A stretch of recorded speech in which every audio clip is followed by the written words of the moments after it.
ભરૂચ જિલ્લાના ઝઘડિયા નજીક ગમખ્વાર અકસ્માત નમાઝ અદા કરવા જઈ રહેલો ટેમ્પો ટ્રાવેલર ખાડીમાં પલટાયો 15 શ્રદ્ધાળુઓ ઇજાગ્રસ્ત।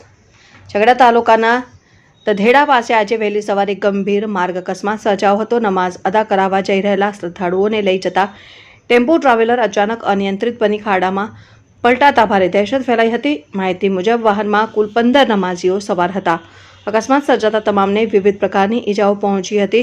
ઘટના સ્થળેથી તરત જ બચાવ કાર્ય હાથ ધરવામાં આવ્યું હતું અને ઈજાગ્રસ્તોને તાત્કાલિક અંકલેશ્વરની હોસ્પિટલમાં ખસેડવામાં આવ્યા છે, જ્યાં તેમનું પ્રાથમિક સારવાર બાદ વધુ સારવાર ચાલી રહી છે। અકસ્માતના ચોક્કસ કારણો જાણી શકાયા નથી, પરંતુ પ્રાથમિક રીતે વાહન અનિયંત્રિત થવાને કારણે પલટી ગયું હોવાનું સામે આવ્યું છે। પોલીસે ઘટના સ્થળનું નિરીક્ષણ કરી વધુ તપાસ શરૂ કરી છે। અબ્દુલ રૌફ ખત્રી, ઉમલ્લા।